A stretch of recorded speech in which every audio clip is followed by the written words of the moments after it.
मासूम से दिखने वाले पुलिस अधीक्षक अभिजीत रंजन और हंसमुख अतिरिक्त पुलिस अधीक्षक संतोष देहरिया के साथ शालीन सी दिखने वाली नगर पुलिस अधीक्षक ख्याति मिश्रा ने अपना बेशकीमती वक्त निकालकर भरोसेमंद महिला थाना प्रभारी मधु पटेल को निर्देशित किया कि जिले में चल रहे देह व्यापार के कारोबार पर अंकुश लगाया जाए, ताकि जुआ और सट्टे की तर्ज पर लोग अनैतिक कामों पर अनाप शनाप खर्च न करें, साथ ही संविधान की रक्षा भी की जा सके।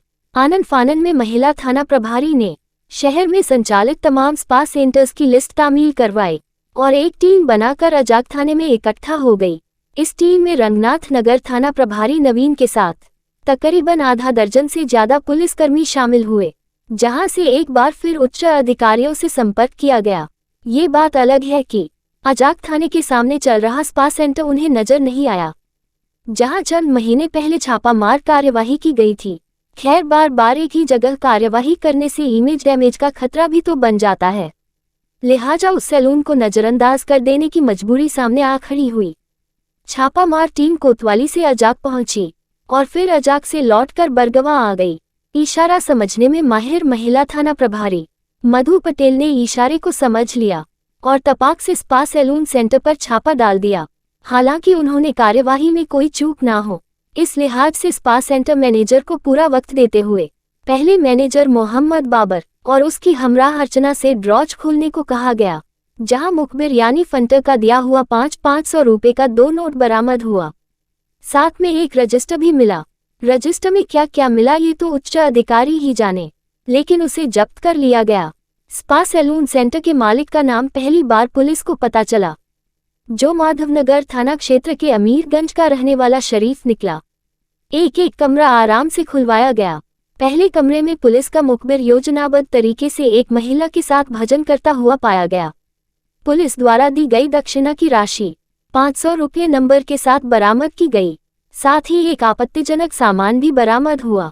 अब इस्तेमाल किया हुआ या नहीं किया हुआ, इस बात का जिक्र एफआईआर में नहीं है, होना भी नहीं चाहिए। आखिर मुखबिर, अरे भाई, वही पुलिस के फंटर की इज्जत का सवाल है भाई। खैर, अब धीरे से बढ़ते हैं अगले कमरे की ओर। आहिस्ता से दूसरे कमरे पर दस्तक दी गई। कमरे में एक लड़का और एक लड़की आपत्तिजनक हालत में सुर मिलाते पुलिस के हत्थे लग गए। लड़की के पास से 500 रुपए और एक खुला हुआ उपयोग की वस्तु का पैकेट मिला। लड़के के पास गुटखा खाने का भी पैसा नहीं था। अब कमरा नंबर 3 को मधु जी ने हौले से खटखटाया, जहां एक युवक युवती की समीक्षा करता हुआ नजर आया।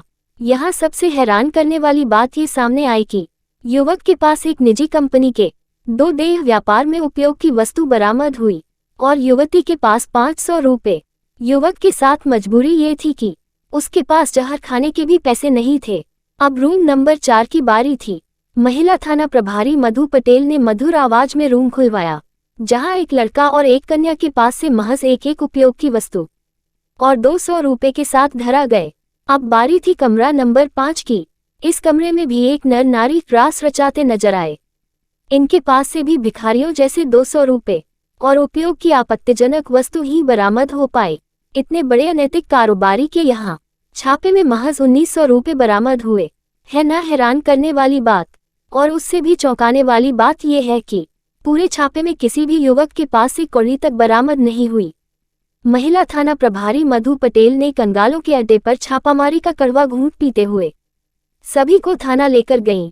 बाद में पता चला कि इन्हें माननीय न्यायालय ने मुचलके पर रिहा करने का आदेश दे रखा है।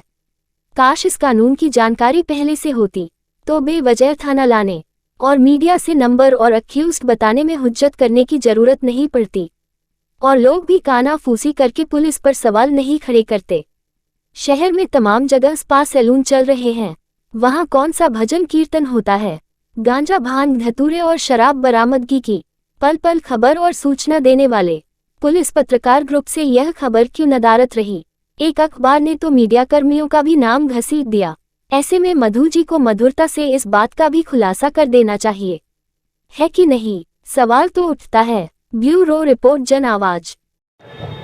लगातार सूचनाएं मिल रही थी कि स्पा सेंटर में अनैतिक कृत्य किया जा रहा है। तो इस संदर्भ में श्रीमान पुलिस अधीक्षक महोदय, श्रीमान अतिरिक्त पुलिस अधीक्षक महोदय व श्रीमान नगर पुलिस अधीक्षक महोदय के निर्देशन और मार्गदर्शन पर आज हैप्पी स्पा सेंटर पर रेड कार्रवाई की गई, जहाँ पर 6 पुरुष और 6 महिलाएं अनैतिक कृत्य करते हुए पाए गए।